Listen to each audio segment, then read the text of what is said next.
There are moments when nothing in your life seems wrong, yet your heart feels unsettled. Your prayer feels rushed. Your patience runs out faster. Your thoughts become heavier than they used to be.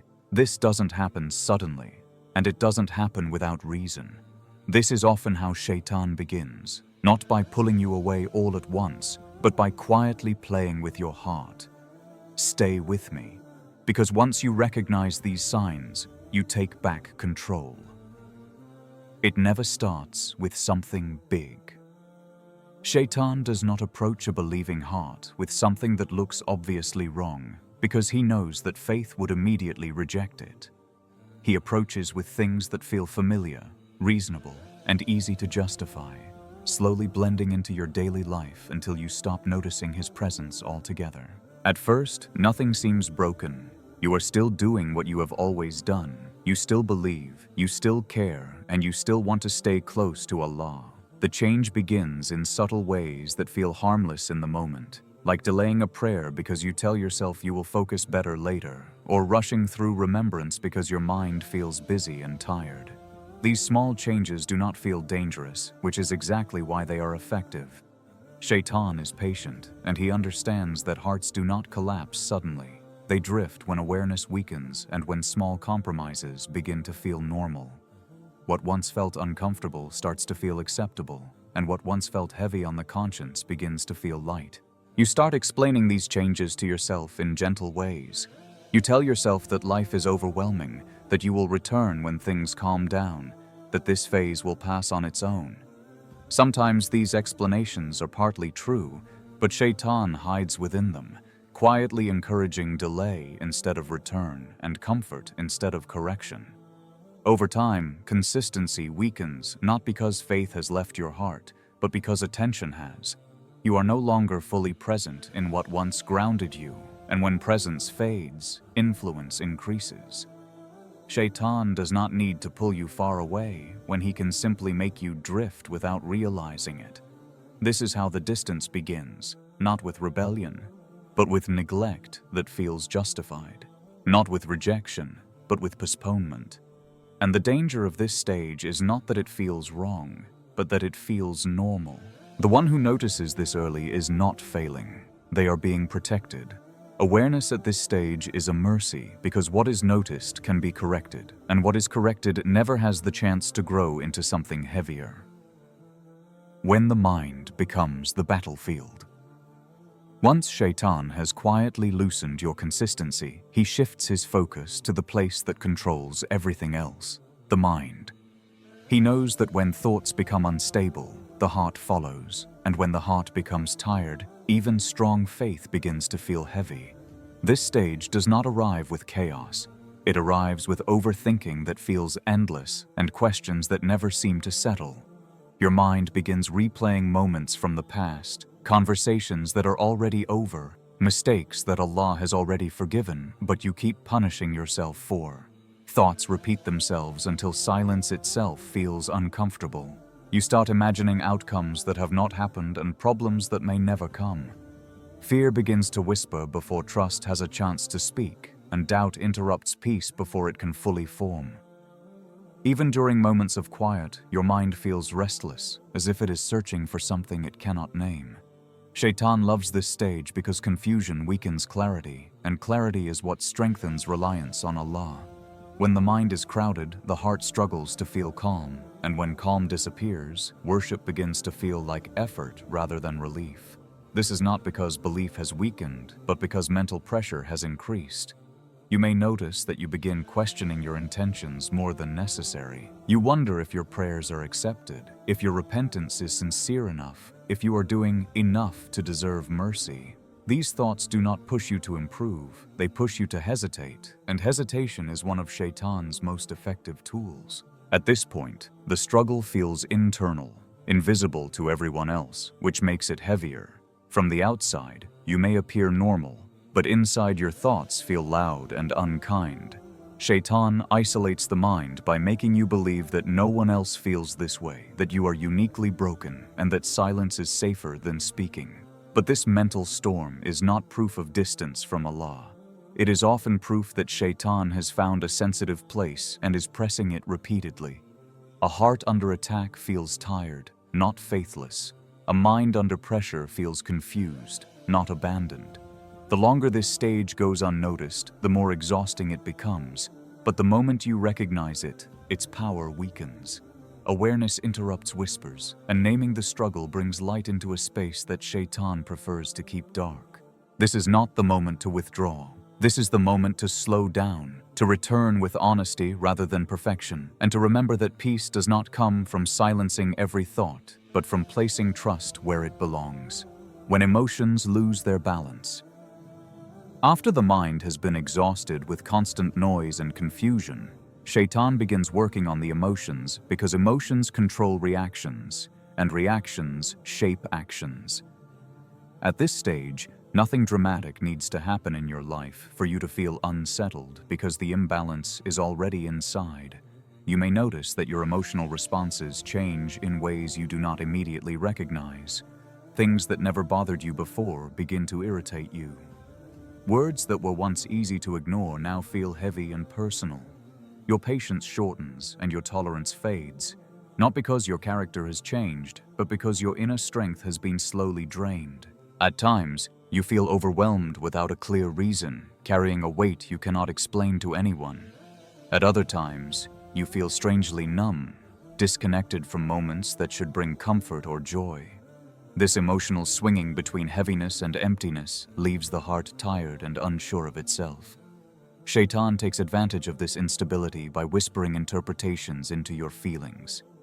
He convinces you that your exhaustion means something is wrong with you, that your numbness means you have lost sincerity, and that your emotional reactions define your worth.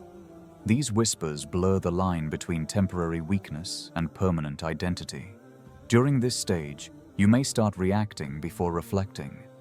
Anger appears quickly, sadness lingers longer than it should, guilt becomes constant, even when no clear mistake has been made. This emotional pressure makes it harder to pause, harder to be gentle with yourself, and harder to respond with wisdom. The most dangerous part of this stage is not the emotions themselves, but the conclusions drawn from them. Shaytan encourages you to believe that feeling tired means you are failing, that struggling means you are distant from Allah, and that emotional heaviness is a sign of rejection. None of this is true, but when emotions are unbalanced, logic becomes quiet. You may find yourself pulling away from people without realizing it, not because you want to be alone, but because explaining how you feel seems exhausting. Silence feels easier than misunderstanding, and isolation slowly grows. Shaytan loves this isolation because a heart that feels alone becomes easier to influence. But emotions are signals, not judgments. Feeling heavy does not mean faith is weak. Feeling numb does not mean guidance is gone. It often means the heart has been under pressure for too long without rest or reassurance. This stage is not meant to break you. It is meant to wake you. Emotional imbalance is often the soul's way of asking for gentleness, for reconnection, and for truth instead of whispers. When you stop believing every feeling and start grounding yourself again, the power of this stage begins to fade. When guilt becomes a trap, instead of a guide. At this stage, Shaytan no longer needs to confuse your thoughts or shake your emotions because he introduces something that looks spiritual but is deeply damaging: guilt without movement. This is one of his most effective tricks because it feels like awareness while actually preventing return. You become very conscious of your flaws, your missed moments, and your inconsistencies. You remember what you used to be like, how focused your worship once felt, how close you once felt to Allah, and that comparison begins to hurt. Instead of motivating you, it weighs you down, convincing you that you have fallen too far to rise again easily. This guilt does not push you toward repentance with hope. It pushes you into silence with shame.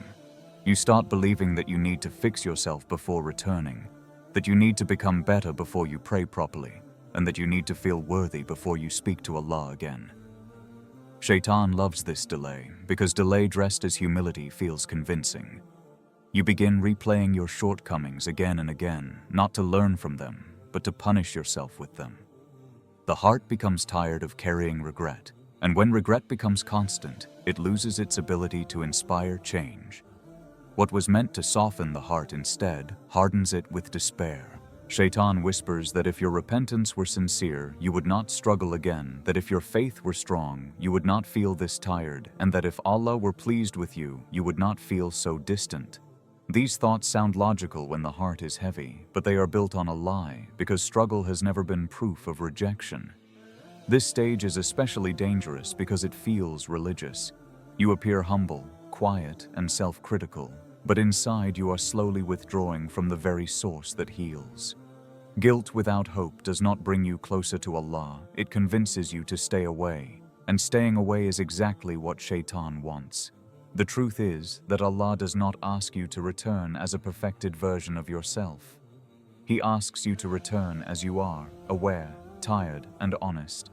The door of mercy does not close because of repeated weakness. It closes only when a person believes the lie that they are no longer welcome. Recognizing this trap changes everything. When guilt leads you to honesty instead of hiding, it regains its purpose. When awareness leads you to humility instead of despair, it becomes protection. This is the moment where the path begins to turn, not because everything is fixed, but because truth has replaced whispers. When you slowly begin to withdraw from everyone. After guilt settles into the heart and begins to weigh it down, Shaytan moves toward one of his most damaging goals, isolation. He knows that a heart left alone with heavy thoughts becomes easier to weaken, easier to confuse, and easier to exhaust. This withdrawal does not happen suddenly. You do not decide one day to disconnect from people. It happens gradually, almost politely. You stop explaining how you feel because you assume no one will truly understand. You stop asking for help because you do not want to feel like a burden. You smile on the outside while quietly carrying everything alone on the inside. You begin convincing yourself that solitude is strength, that silence is maturity, and that dealing with everything privately is better than opening up. Shaytan disguises isolation as self-control, making it feel noble rather than dangerous. But there is a difference between healthy solitude and harmful withdrawal, and the heart feels that difference even when the mind tries to ignore it. As this stage deepens, you feel increasingly disconnected, even when surrounded by people. Conversations feel shallow. Laughter feels forced. You feel present physically but distant emotionally, as if you are watching life from behind a wall that keeps growing thicker. Shaytan whispers that this distance proves you are different, broken, or misunderstood, and slowly he convinces you that staying quiet is safer than being known. At this point, pain becomes private. Struggles remain unspoken, and when struggles are not shared, they grow heavier. The heart was never created to carry everything alone, but Shaytan wants you to believe that reaching out is weakness because connection weakens his influence. This isolation also affects your relationship with Allah. When you feel distant from people, you often begin to feel distant from mercy as well. You hesitate to make supplication because words feel empty. You delay turning back because you believe you should first fix yourself. Shaytan quietly convinces you that silence is humility, when in reality, it is avoidance. The most painful part of this stage is that you may feel invisible even to yourself. You lose clarity about what you truly need because you have been ignoring your own heart for too long. Emotional exhaustion settles in, and instead of asking for relief, you learn how to endure silently, mistaking survival for healing. But this stage reveals an important truth. The desire to withdraw is not a sign that you are beyond help. It is often a sign that you have been strong for too long without support. It is a sign that your heart is asking for safety, reassurance, and connection, not isolation. Shaytan wants you alone because awareness grows when hearts connect. Healing begins when honesty replaces silence, and the moment you allow even a small opening, whether through sincere prayer, honest reflection, or reaching out to someone trustworthy, his grip begins to weaken.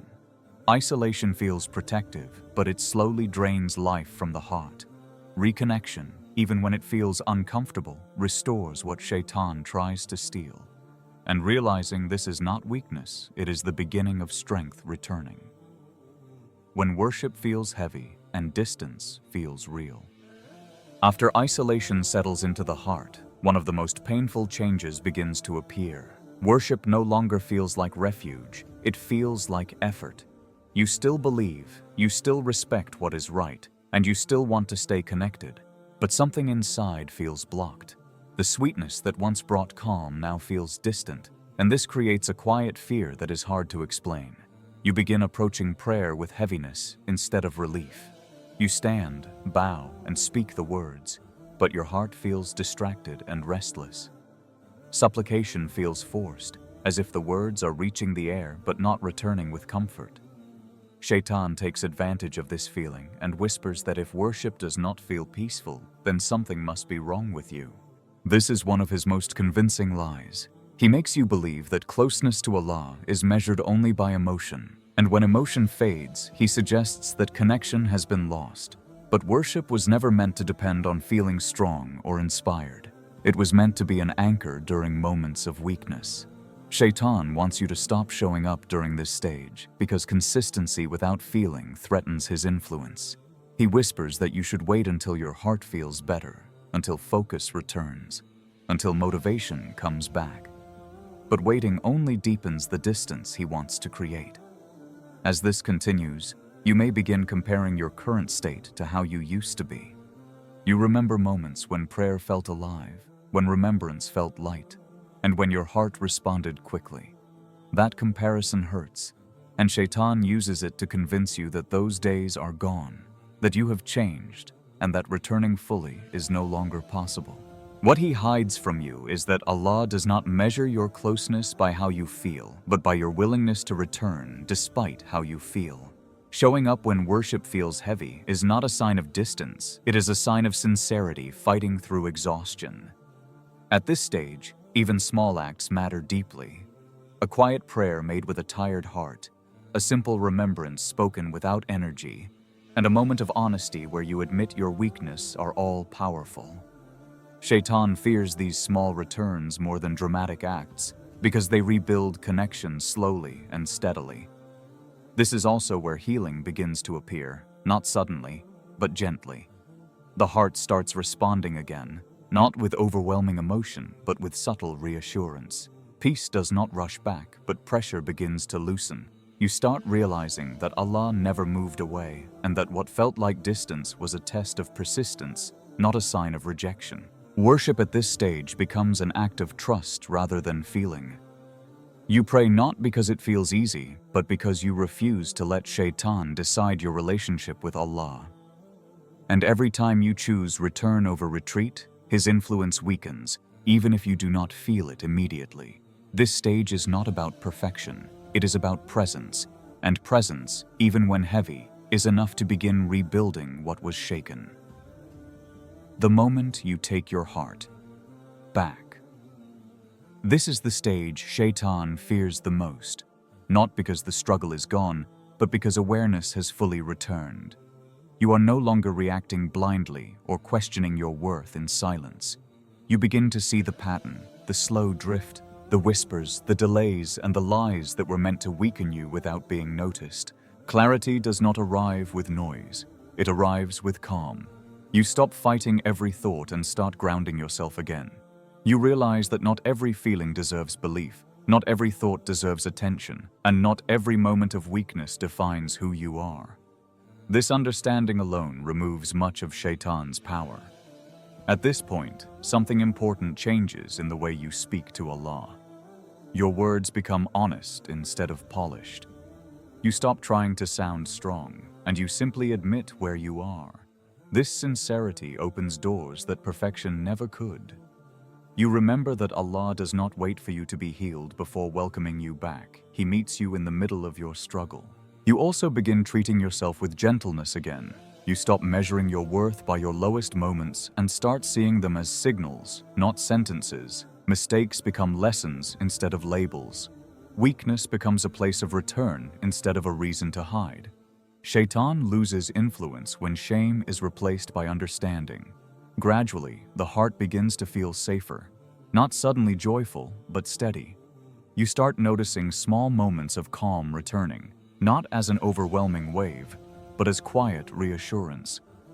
You realize that peace was never taken from you, it was simply covered by noise, and noise fades when truth becomes clear.